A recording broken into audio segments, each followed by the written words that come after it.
Olá, pessoal, bem-vindos de volta aqui ao nosso podcast. E aí, estão gostando dos outros? Não esqueça de entrar nas redes lá e dar uma comentada para a gente saber como é que tá rolando.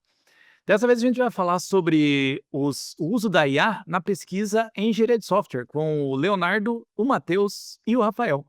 Então acompanha lá para ver como é que fica toda essa mistura de informações, né? Vamos ver como é que a IA vai entrar dentro do que o pessoal estuda dentro do curso de engenharia de software. Acompanha lá. Bom, sejam todos bem-vindos a mais um episódio da Onda do Campus, o nosso podcast universitário.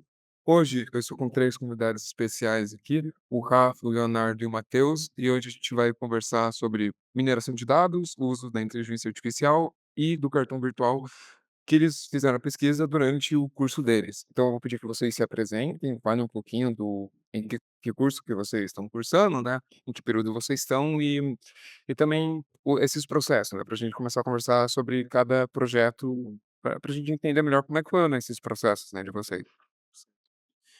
Me chamo Rafael, eu estou no oitavo período de engenharia de software, todos aqui estamos. Bem, esse projeto ele começou como uma pesquisa científica, um artigo Uhum. científico mesmo, e atualmente ele já foi até apresentado em congresso, porém a tendência é tentar evoluir o projeto para algo mais sólido Uhum. realmente, programando em si, fazendo um certo escopo no final do decorrer do nosso curso, como já um trabalho de conclusão de curso mesmo. Hã, tem Bom, sou o Leonardo, eu fiz parte da mesma equipe que eu e o Matheus. A gente também está no oitavo período de engenharia de software e o nosso trabalho foi mais voltado para pesquisa, de como fazer a mineração de dados, utilizando, eh, grafos para fazer essa mineração e também utilizando o uso de inteligência artificial para fazer o reconhecimento desses padrões. eu sou Matheus e, igual eu disse, eu sou da mesma equipe que ele, e nosso estudo foi realmente mais voltado para identificar o padrão, para de alguma forma ajudar alguma fonte de ensino, instituição de Uhum. ensino, a identificar o padrão de evasão de alunos. Uhum. Como funciona essa mineração de dados? Como é que vocês chegaram para começar esse projeto? Como que ela funciona dentro dessa questão sobre a desistência dos alunos, né? E mais focado no EAD. Isso. Como é que foi? Como é que funciona essa mineração de dados? O que que ela é exatamente? Porque pode ser que o público não saiba direito como é que funciona esse tipo de tecnologia, por assim dizer, né? Então, a mineração de dados em si, primeiro, é pegar uma grande base de dados, né, que pode ter inúmeras informações, e de forma simples, dentro dela, de aplicar alguns algoritmos, fazer alguns procedimentos, para que a gente consiga realmente identificar algum padrão dentro dela que possa gerar algum conhecimento para a pessoa que precisa usar, né. Uhum. Então, dentro da instituição mesmo, existem inúmeras coisas, então dados financeiros, nota do aluno, frequência, então coisa que a gente sabe, né, a gente está na faculdade. E a partir disso a gente consegue identificar o que os alunos estão mais propensos a evadir e qual que é o padrão de que eles seguem, né, Uhum. a nota, enfim, mais processo. Sim. Esse padrão, o que que vocês identificaram enquanto vocês faziam essa pesquisa? Quais foram os resultados que foram colocados? Porque como é que vocês conseguem chegar nesses dados a partir desse processo? Como é que foi analisar cada etapa para poder chegar nesse resultado? Porque eu imagino que exista um desafio de interpretar todos esses dados e fazer uma organização, né, de como que tudo isso aconteceu. Bom, inicialmente a gente, ao pegar a base de dados, a gente começa uma normalização, ou seja, tirar espaços, caracteres especiais de nome e nome de curso e normalizar os valores ali, tratar eles por range em vez de valores individuais, por exemplo, idade. A gente sabe que vai de 17 a 21, por exemplo. Uhum. Aí de 22 a 25. É só um exemplo, né, não é o que tá no artigo. Mas a gente vai separando por ranges esses valores numéricos e normalizando os valores, que são palavras, né, strings, e você vai conseguindo ter um padrão maior ali, uma padronização. A partir desses dados, depois de tratados, você consegue, rodar alguns algoritmos ali para você clusterizar eles, ou seja, você vai agrupar eles por características parecidas que eles têm. Um dos algoritmos que a gente aplica, pra isso é a clusterização. Aí só também, uma coisa muito importante, pra gente foi pegar a base de dados e entender ela realmente, né. Então se colocar como alguém que é da instituição mesmo, o que que eles gostariam de ver, Então, essa parte acho que principal, que é no começo mesmo, quando você pega a base, você entendeu que realmente cada coisa, o que que elas podem significar pra gente, né. Uhum. Então, essa acho que também é a principal etapa pra gente começar um projeto. Uhum. Existe um padrão dessa tipo assim, vocês pegaram muitos cursos quando vocês estão fazendo essa pesquisa ou foram mais específicos, tipo, mais próximos do de vocês ou dos amigos de vocês? Ou foi geral da faculdade mesmo? Foi um geralzão mesmo. Uhum. Aí, só que como resultado lá que você tinha perguntado, foi realmente mais como a EAD, foi principalmente no começo as pessoas que realmente não acessavam, então, o principal Uhum. resultado foi esse, na verdade. A gente sofreu muito com isso na pandemia, né, porque todo mundo teve que ir para o EAD e daí muita gente acabou deixando, né, de fazer parte desse processo de ensino, porque ou tinha muita dificuldade ou o sistema não funcionava. Quando vocês viram, vocês acham que o sistema, ele tem uma influência nisso? O sistema da faculdade, ele tem alguma dificuldade para o aluno conseguir usar? Acho que com certeza a intuitividade do sistema, a facilidade de usar ele ali, deve ter alguma certa influência, mas como esse valor não tinha, nada numérico ou nada escrito, nenhuma justificativa, a gente não pôde bater um martelo ou ter uma sugestão do como poderia ser. Ele é mais focado na estatística, né, Uhum. dos números do que necessariamente o sistema em si, porque vocês fizeram só na base, tipo, do resultado que veio, não necessariamente os outros fatores externos, né, que influenciam. Porque pode ser que, sei lá, uma interface mude a forma como o aluno vê, né, o site, né, o quanto que ele mexe nele.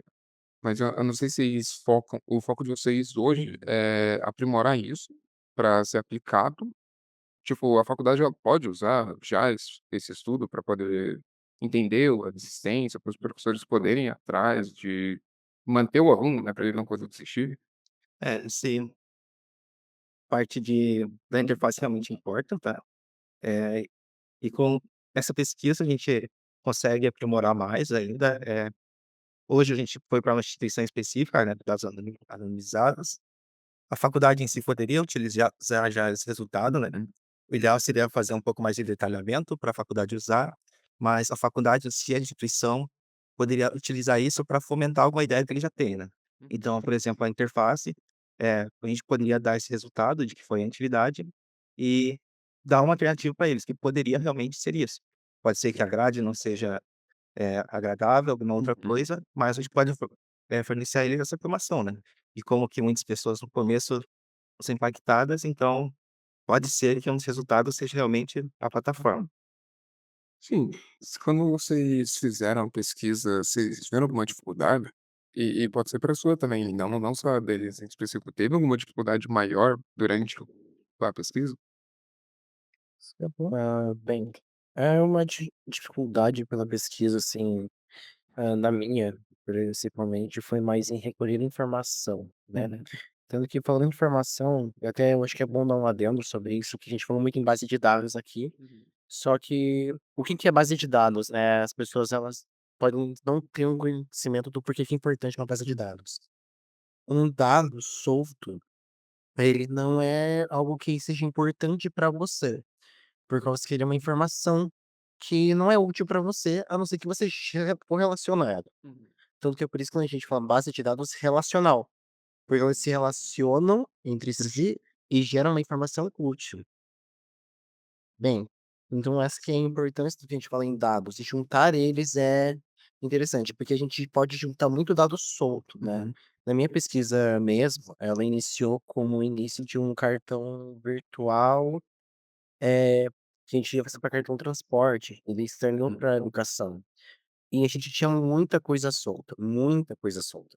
Então essa foi a maior dificuldade, juntar tudo numa informação geral. Por causa que tem muito lugar que você pode ir atrás de algo, só que tá solto. Então acho que eu creio que essa foi a maior dificuldade. E justamente já integra muito no trabalho dos meninos aqui, que é sobre justamente a mineração e a modelagem deles. Que a modelagem é justamente você modelar seus dados, para eles fazerem um certo sentido, para que você consiga demonstrar isso. Hã, Correlacionando também nessa questão de dificuldade, de juntar dados, né, juntar informação, vem muito de que muitas desses dados podem vir de experiência de pessoa para pessoa, né, que nem você falou do questão: "Ah, mas e se for a experiência do usuário que foi ruim, né?". A Uhum. experiência do usuário, a gente fala a utilização do aplicativo, a utilização da que uma instituição ela propõe, né. Normalmente acaba sendo não pode ser um dado que a gente coloca em si, por causa que ele não é muito bem registrado.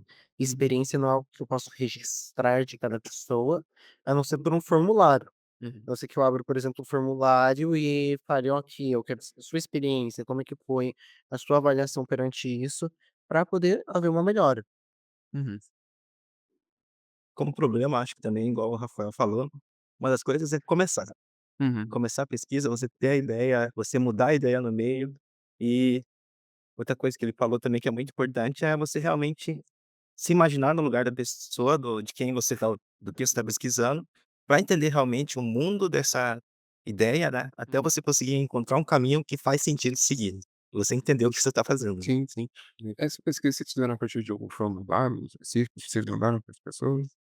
Eu não sei eles, eu cheguei a mandar um formulário específico, por conta que o cartão virtual ele surgiu como uma ideia por conta da chamada física, né. Uhum. Aqui pelo menos na instituição Unicesumar, a gente tem turmas de alunos de ADS que passam de 100. Uhum. Então, é muito corrido para um professor ter que parar, abrir o computador da instituição e ficar chamando nome por nome, né. Pelo menos aqui na instituição é assim, ou se a instituição só entrega uma lista de chamada e, por mim, é isso. Uhum. Se você assinou seu nome, você está presente. Porém, isso não está eticamente correto perante normas estudantis. Então vem dessa questão não só da boa norma, por exemplo, de você boa fé que você der à pessoa, mas é você tentar mitigar isso o máximo possível, por causa que muita gente, assim, óbvio, pode ter alunos que vão querer sair da faculdade mais rápido possível, Sim. mas tem alunos que vão querer vir e vêm de longe. Uhum. E daí, justamente essa pessoa já vem de longe e perde de 10 a 20 minutos de aula só do professor fazendo chamada. Que ele poderia estar tirando alguma dúvida, tendo alguma conversa, entende, com o aluno ali num bate-boca. Então vem dessa questão, eu acho também que, como posso dizer, passei falei tanto que eu cheguei a me perder um pouquinho, Na desculpa. visão, tudo bem, pode parar pra pensar. É que eu penso que isso também é uma questão de, como é que posso dizer, melhorar o processo, né, deixar ele mais rápido, fazer o porque vocês a gente já foi lá no outro bloco, aqui a gente tem menos isso, mas lá tem salas mais alongadas, tem muito mais alunos, né, salas de Uhum. então, 80, acho que até chega em 80 pessoas, porque eu vejo os professores no microfone, né, então então, óbvio que é um processo que eu acho que com a IA é muito mais simples, né. O Uhum. trabalho com a IA eu vou perguntar inclusive o quanto que é desafiador usar a IA, que é uma ferramenta que hoje está muito em alta, né, por causa do GPT e tudo mais. Uhum. Como é que inclusive quais vocês utilizaram, como que é usar o quanto que isso facilita o processo, quanto que isso melhora o processo de vocês? Sim. Sobre IA, né, como você já falou, a IA ela é algo interessante, por causa que o que que a o ChatGPT é, né, o que que ele faz? Ele vai procurar na internet, tudo que ele pode varrer ali, tudo que ele pode pegar de informação para ele, que nem a gente já falou que é a importância da informação, Uhum. ele vai pegar como base para ele e utilizar. Então, por exemplo, o ChatGPT nunca tá criando algo novo. Ele está recriando algo que ele já viu, algo que ele foi ensinado, que ele viu na internet. Porém, se esse algo tá errado, ele vai aprender errado e vai entregar o errado. Perante isso, se torna um desafio, por causa que, por exemplo, ele é uma ótima ferramenta de pesquisa para você buscar referência. Eu usei o ChatGPT muito para buscar referência. Tipo, óbvio, para corrigir ortografia também é muito bom. Você fala: "Ah, tem algum erro de ortografia aqui e ali". Sobre, por exemplo, escrita de IA, né, escrita formal, que as pessoas falam: "Ah, vou jogar no detector de IA para ver se tá Uhum. humanizado". Tem pessoas que jogam textos de 1900 e não sei quanto, joga um texto de Machado de Assis lá Uhum. e dá no detector de IA, por conta que é uma norma formal portuguesa. Uhum. Faz Então sentido. vem muito dessa questão, assim, de não tem um problema de você usar a IA nesse sentido, mas é o como ela é utilizada, né. E o que eu mais usei mesmo foi o ChatGPT, a Manus, que tá muito em alta Uhum. agora, ela ajudou muito nessa questão de criar corpo para texto, criar ideias, né, por causa que você consegue ter uma referência, uma base para você ter ideias. Nossa, e que isso vai mudar? Porque, por exemplo, a IA, ela não tem um conhecimento sobre, por exemplo, o ECA. o Estatuto da Criança e do Adolescente. Uhum. Eu tive que fazer meu cartão virtual voltado a ensino superior, por quê? Por causa que o Estatuto da Criança e do Adolescente tem muita norma que eu poderia estar infringindo, querendo ou não. Por exemplo, pôr uma responsabilidade em cima do aluno, que é algo que o ECA poderia falar: "Opa, você está querendo pôr responsabilidade no menor de idade, você não pode fazer isso". Sim. Então já vem essa questão, né, você tem que usar a IA com sabedoria, não é só usar de qualquer jeito. Não sei qual outro IA vocês usaram. A gente foi muito no ChatGPT também, né. E é bem importante realmente você saber o que você está querendo quando você pergunta pra IA, quando você usa, para daí ela te ajudar a avançar uma coisa que você já tem uma ideia. Então, no nosso caso, né, principalmente por causa de programação, para a gente ter uma ideia, até o próprio GPT ele utiliza muito dessa mineração de dados, né, que é identificar padrão. Então, com isso a gente consegue muito usar para realmente identificar dentro de algumas informações onde que a gente poderia chegar, né. Pra entender os dados, né, a gente pode jogar a parcela, um recorte dos dados ali, às vezes uma coluna, uma linha ou 2 ali para você ver algum tipo de relação, né. Também tem os usos ali para estudo, que foi bem importante quando a gente estava no processo de começar a ideia em si, foi desafiador, porque a gente, às vezes, não tinha tanto domínio sobre toda a fundamentação teórica que a gente precisava para conseguir, de fato, estruturar uma ideia bem embasada ali, e não ser só: "Tive uma epifania e vai sair É um algo". norte, é muito bom para Isso. gente. A gente usa bastante também, a gente que é de arquitetura, porque a gente às vezes precisa ter o dimensionamento de alguma coisa, ou a base para poder construir, porque, tipo, a gente tem os problemas de necessidade, de sistema, cada coisa, tipo, a gente tá fazendo uma escola, né? São muitas salas, muitos processos que a gente tem que fazer. Então, o GPT ele dá esse norte bom para gente, né? Eu imagino que é muito lá, usar o GPT, mas principalmente saber o que que tá vindo dele, né, só que ele é muito, inclusive eu acho engraçado que meu primo ele fica perguntando pra ele qual capital não, qual estado não tem A, ele diz que Pernambuco não tem A, dizendo que ele quer Sergipe, né, mas tudo bem. Mas mas hoje vocês veem que no projeto de vocês o quanto que ele tá para evoluir até vocês terminarem o curso? O quanto que isso vai ser para o futuro de vocês, né? Vocês querem falar primeiro? Bem, do meu, né, agora, tipo, podendo explicar um pouco mais sólido do que é, a ideia é você usar ele como uma tecnologia de aproximação feita de cartão virtual. Por exemplo, o cartão do Nubank, o cartão do Bradesco, que você pode chegar colocando seu celular na carteira do iPhone, carteira da Samsung, carteira do Google, você chega e se aproxima. Existe essa tecnologia que se chama NFC, Near Field Communication, ou comunicação por campo de aproximação. Uhum. O que que acontece? Há uma aproximação que você tem de menos de um aparelho com o outro, e eles conseguem se comunicar por aproximação. E os smartphones atuais conseguem fazer isso. A ideia principal surgiu com você usar o smartphone para colocar no próximo a um módulozinho mesmo, Uhum. e esse módulo se comunicar e registrar sua chamada. Essa é a ideia principal.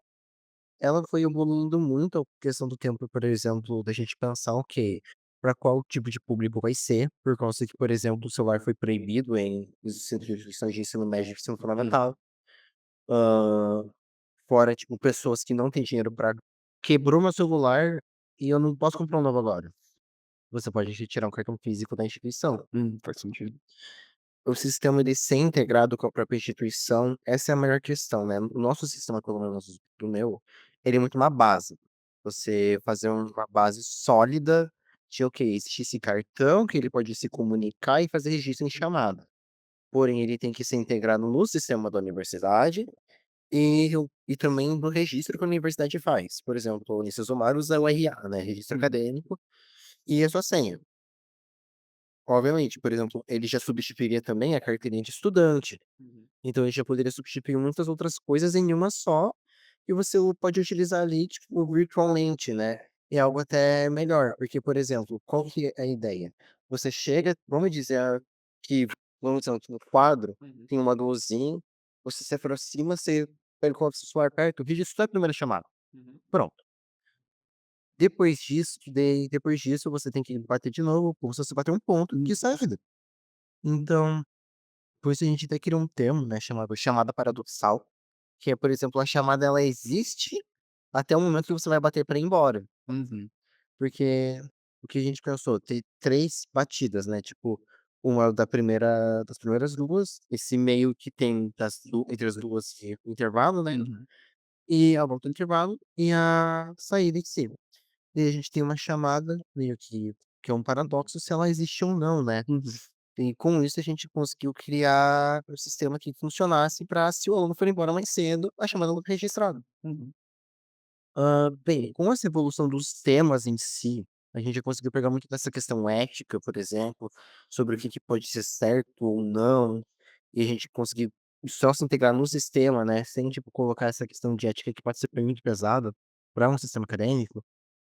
Eu creio que, tipo, a gente já pode começar a etapa de modelagem mesmo, de protótipo, pegar e falar: "Ok, essas são as nossas telas, é assim que o sistema deve se parecer", para daí realmente começar a programar.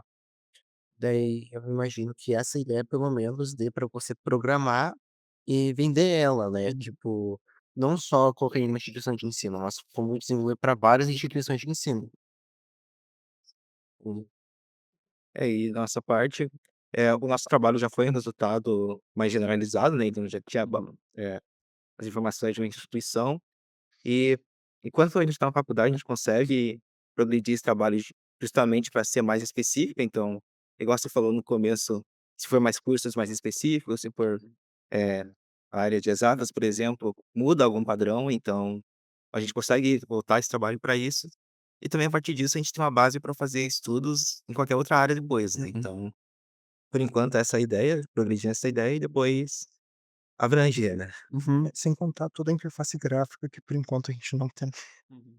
que é a última coisa que a gente ia fazer e o sistema em si funcionar é mais legal do que as anteriores. Vocês têm tipo o brutão do projeto, né, pra ser aplicado vai precisar de outros processos ainda, outros tipos de pessoas para ajudar também. Porque eu ia perguntar sobre, tipo, o investimento, por exemplo, da faculdade, se a faculdade investir no projeto de vocês, ela consegue fazer como o nosso bateu ponto, mais da pesquisa de vocês? Tipo, se colocar hoje e eles investir, vai dar certo? Pode falar.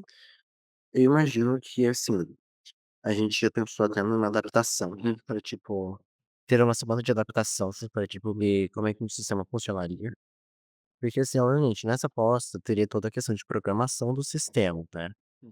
Então eu acho que, assim, seria, por exemplo, ok, vamos fazer agora os testes, colocar uma semana ali de uma chamada grátis para os alunos, falar: "Olha, a gente está testando o sistema". Eu acho que daí já seria algo mais interessante pra, tipo, a faculdade pode apostar, mas ela pode apostar de maneira segura. Uhum. Que, tipo, se não funcionou, desintegra o sistema. Mas eu creio que é uma aposta segura que a faculdade possa sim fazer. Uhum. Porque, tipo, primeiro tem que ver se o público aqui vai se acostumar, né, Exato. porque pode ser muito novo e até os professores, porque eles estão muito acostumados a mexer direto, né, no sistema aqui, ficar fazendo chamada. Então, acho que tem todo um processo primeiro pra adaptação. É, querendo ou não, tipo, a nossa escola hoje em dia, né, ela existe desde a terceira revolução ela existe desde a terceira revolução industrial, ou até bem desde antes, né, desde as primeiras fábricas, as primeiras escolas foram feitas para ensinar as pessoas a trabalhar em fábricas, realmente. Então, o modelo de chamada atual que a gente tem de lista mesmo, ele foi lá criado nos anos 80, 90 oficialmente, uma modelagem sobre isso, mas ele já é muito mais antigo que isso, usado popularmente. Uhum. Então, a questão sobre isso é que já é algo muito induzido na sociedade e que teria que mudar. E daí vem toda essa questão ética justamente de base de adaptação. Porque você a gente sabe que não é fácil para qualquer um a entender uma nova tecnologia, né? Não só para os alunos, mas como para os professores. Acho que a maior questão seriam os professores, que normalmente os professores são as pessoas que têm mais idade realmente. Numa universidade você vai encontrar muito mais jovens que estão Uhum. aptos realmente a fazerem essa troca tecnológica, agora que são os professores se acostumarem com isso, realmente. No nosso caso, como a gente tem um trabalho mais voltado para a gestão da faculdade mesmo, né, então seria mais para coordenadores, marketing, diretores, a gente consegue fazer esse trabalho um pouco mais individual, já que cada faculdade tem a sua peculiaridade, então, com investimento, a gente poderia fazer uma coisa mais voltada e ter um resultado mais próximo à faculdade, né. Sim, e se a ideia fosse, teoricamente, você fazer uma ferramenta que não soluciona só o problema de uma faculdade específica, mas que seja uma ferramenta um tanto mais geral, eu acredito também que seria uma aposta segura, porque fora o tempo de desenvolvimento, claro, tanto da interface gráfica quanto do restante dos procedimentos que a gente teria que deixar mais fino o funcionamento, né, também seria uma aposta segura para Uhum. se fazer da parte da instituição, claro. Sim, porque daí Ou ela das sim, ela vai expandir mais, né, para as outras instituições. Inclusive, vocês se ajudar, mesmo que necessariamente são temas diferentes, vocês se ajudaram um ao outro nos projetos? Assim, eu não tive isso, acho que o mínimo de influência no projeto deles, o máximo foi conversando lá no começo com a Léo, que algumas ideias Algumas ideias pra gente seguir. tipo, por causa que eu apresentei um trabalho sobre a gente fez de projeto de gestão, e eu justamente demonstrei grafos, que é a base do projeto deles. Então, muita coisa eu consegui conversar com eles só para dar aquele auxílio inicial, aquele empurrãozinho de vai lá. Uhum. O resto, tudo mérito deles. Um trabalho incrível. No geral, cada um a gente consegue se ajudar, né, principalmente no começo, mas depois, como vai deixando o trabalho mais específico, a gente acaba se divergindo, né, então não tem muito ideia do que tá acontecendo em detalhes, agora então fica consegue. com a mão nas costas, né, não Sim. tem como ajudar. É, Se não tiver muita proximidade dos sistemas. sim, vocês estão muito também focado no de vocês, vocês fogem, né, de um do outro. Hoje, vocês pensam em manter esses projetos até o final ou vocês têm outros projetos em mente já? No nosso, a gente planeja manter até, talvez ir mais para frente, ainda mais com apresentando alguns artigos, né, que foi gerado a partir desse trabalho, então a gente, nosso grupo, planeja levar um pouco para frente ainda. É um pensamento, né, por causa que, como eu falei, tem tanto uma questão de um cartão tanto uma questão de um cartão virtual, né, para estudantes, só que o plano original também era uma ideia de cartão virtual para transporte, né. Então talvez eu não diga que possa ser uma evolução dessa ideia específica, mas pode ser uma evolução de uma ideia que justamente usando o cartão virtual e a tecnologia NFC, né. Eu penso em seguir com essa ideia por enquanto, essa ideia que tá muito mais sólida, que é o cartão virtual. Agora eu ia decidir muito mais para qual área realmente eu quero mais seguir. Uhum. E tem muita ramificação, né, esses projetos, eles podem ir para muito não ainda das outras instituições, como para outros processos, né, não necessariamente só para o âmbito acadêmico, né. No outro, na ideia anterior, né, que era tipo um projeto mais sólido, que era um cartão virtual para cartão de transporte mesmo, eu cheguei aí na URBS, eu conversei com a equipe de projeto da URBS sobre isso. Foi uma conversa muito interessante, eu descobri muita coisa do como era usado, e muita coisa que eu não poderia descobrir só com a internet, sabe. Que voltando àquilo que a gente falou da dificuldade de conseguir informação. Tipo, por sorte eu conheci alguém aqui na faculdade, que conhecia alguém e que me apresentou outra pessoa. Tem alguma coisa mais que queiram adicionar, alguma curiosidade do projeto? Acho que a principal curiosidade é sobre Silvio falou para não envolver ele, mas principalmente ele não tá aqui para se defender, mas principalmente, teve muito empurrão do professor Silvio pra gente conseguir dar esse começo de ideia, então, se tiver fazendo um projeto, é muito bom ter alguém que incentive, que dê, mesmo que não te fale pra onde seguir, entendeu? Faz toda diferença, só desse norte mesmo que consiga um certo norte de alguma IA que você use, seja Gemini, o GPT ou qualquer outra. Acho que tem uma pessoa ali que entende do assunto te empurrando para fazer, mas gratificante ver que Sim, é aquilo, e por mais que o projeto assim, esse foi muito bom trabalhar com o Silvio, porque o Silvio ele dava um empurrão que a gente precisava, por exemplo, querendo ou não, ele sempre trabalhava com perguntas: "Ah, por quê? Mas o porquê disso? Por que aquilo?". Muitas das coisas ele perguntava e ele dava, assim, já empurrão de: "Você não sabe a resposta, Sim. então procure". ele mais falava: "Ó, você tem que fazer isso". Era muito mais um empurrão de: "Ok, eu sei o que é isso, mas o projeto é seu. Você Uhum. tem que pesquisar essa parte, eu posso te ajudar a mudar essa parte". Sim. Não, ter uma figura de um profissional, né, da área é fundamental para você manter o projeto. Aliás, para ser um incentivo, né, porque daí você vê alguém que você admira, que apoia o seu projeto, né, porque imagina que você apoiou o projeto de vocês desde que vocês apresentaram para ele, nossa. Então, mais de 1 ano já planejando a ideia, né. Sim. Então, O nosso projeto, pelo menos, ele passou, a gente conseguiu apresentar nós 3, né, apresentamos os projetos no congresso, da PUC, né, talvez a educação, da educação. e é um congresso que, assim, quando eu fui, né, primeira vez que eu participei de congresso, eu não imaginava o quão grande seria. Uhum. E, cara, a gente graduando, a gente estava no mesmo lugar que doutores, sabe, que são professores na área, que já eram especialistas na área da educação. E a gente conseguiu passar e estar junto com essas pessoas, né. E a gente teve esse empurrão inicial, né, de: "Vamos lá, passam". Sempre Muito bom. na própria faculdade ainda, a gente tem uma apresentação ainda Dia 30. é semana que É. vem. Agora 30 de outubro, que é projeto de iniciação científica da faculdade. Internacional ainda por cima. Não, que chique.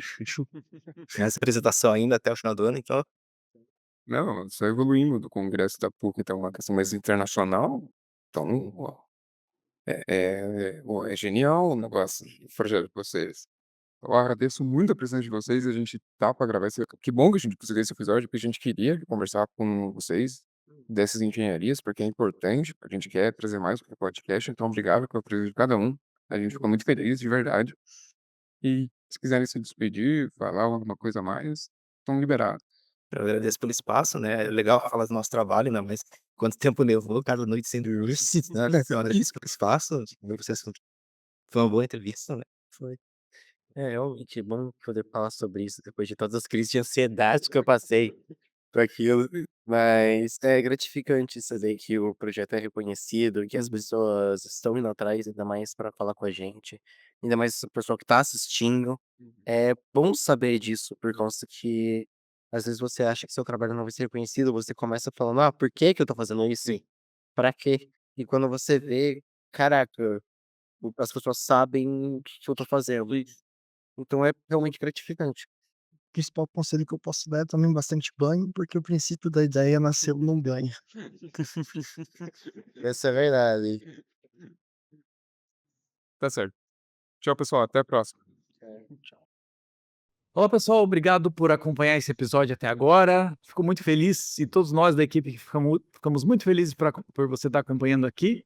Não esqueça também de acompanhar nas redes sociais, lá no YouTube, o Na Onda do Campus, e no Instagram, principalmente na ponto Onda do Campus, né, o nosso arroba. Beleza? Valeu, pessoal, até a próxima.